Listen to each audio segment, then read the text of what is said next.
So let's start talking about area and perimeter. So let's say you have a wall and that's maybe labeled X, Y, W, Z, and you want to paint this wall blue. Well, you've painted 1/5 of this wall. So this is what you've painted. And in order to paint this part, this is 1/5. So this part is 1/5 of the entire wall. So now let's say you took a tin of paint to paint this part, which is maybe you can call it XY, XA, Z. So this part that you have painted, this took 110. So you used 110 for XABZ. So now, how much do you think you will require for your entire wall? That's what you have to predict. Well, probably if you think about it intuitively, what you will end up doing is you'll start thinking about, so you'll draw because you had 1/5. So I'm going to draw these lines. So here are these lines, and you expect you used 110 for this line. So you used 110 for this line. So you'll use another for this one, another for this one, another for this one, and another for this one. So that means you will use 5 tens for your entire wall.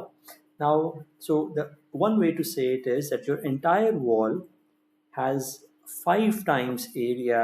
So area of, so in other ways we can say this is that area of x, y, w, z is equal to 5 times the area of XABZ. Okay, that's how we want to intuitively define area. But the problem is that paint jobs are notoriously hard. It depends how you paint, how well you paint, how too many technical details. So we don't want to get bogged down by the technical details of painting. So let me take the same square now, rectangle x, y, w, z, and break it up into squares. Let's assume each square is maybe 1 centimeter. Okay, so you have a very small wall, it's 1 centimeter. Each square is 1 centimeter. So this is a square which is of side 1 centimeter. So now, if I look at one square, so I can count the number of squares. So you can see I have 3 squares here, and I have 5 squares here. So which implies that I have my total squares are 15. So I have 15 squares of side 1 centimeter, right? That's what I have. So I have 15 squares. There are 5 squares in the top row, 5 in the middle, 5 in the lowest row. That means I have 15 squares of side 1 centimeter. The way we write it is we say the area of x, y, w, z is equal to 15 square centimeters. Okay, we put a 2 on top. So what that really means is that you have 15 squares of side 1 centimeter. That's all that it means. Okay, and now please note. So counting. So we're really counting the number of squares, and a very quick way of counting the squares is to multiply, because you can see that what I was doing was I was adding really 5 plus 5 plus 5 in the 3 rows, which is just equal to 3 5s, which was equal to 15. So that's a calculation that I did. I added just the squares. Now please also note that the shape does not matter. So for example, let's see if I can take my square, my rectangle, and maybe rotate it. So if I rotate it, if I asked you how much paint is required, well, the paint is still the same. So that means that the area, and you can still see that I have rotated the whole shape, but the area is still going to stay as 15 square centimeters, okay, because there's still 15 squares of side 1 centimeter each. Now, please note that now let's see, I want to define a different concept, which is the concept of perimeter. So the concept of perimeter is fairly easy. And what I'm going to do is, let me draw another rectangle. So it's the same rectangle that I'm drawing. So I'm going to draw the same rectangle. So this is side 3. This is side 5. So let me draw the rectangle here.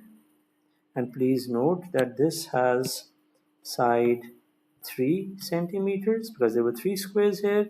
This has side 5 centimeters. Since it's a rectangle, this will also be 5 centimeters, and this will also be 3 centimeters. And since it's a rectangle, this will be, all angles will be 90 degrees. That's what a rectangle is. Hopefully you can check it. Okay. So now a perimeter.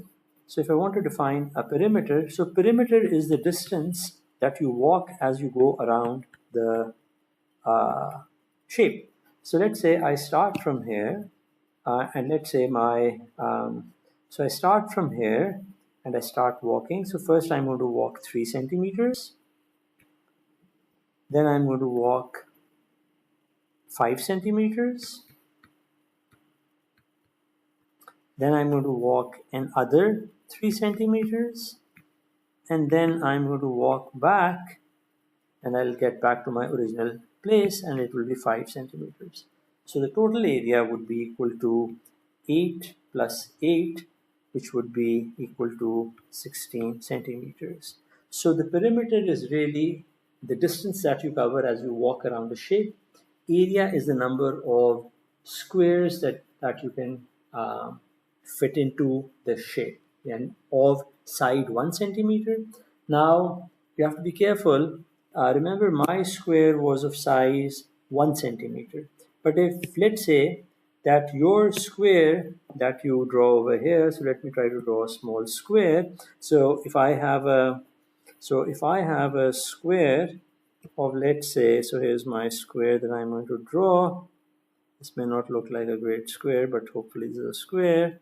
So here's a square, and let's say the side is 1 meter. It's not 1 centimeter, but 1 meter. So the area of the square will be 1 meter square, not 1 centimeter square, to remind me that the square that I'm using to measure area is measured now in meters and not in centimeters. So it depends what kind of a square you want to use. If you want to use small squares, you will be using a square of side 1 centimeter. If you want to use bigger squares, you can use squares of side 1 inch, 1 foot, 1 meter, or longer, depends on the kind of square you want to use and the kind of object that you are measuring.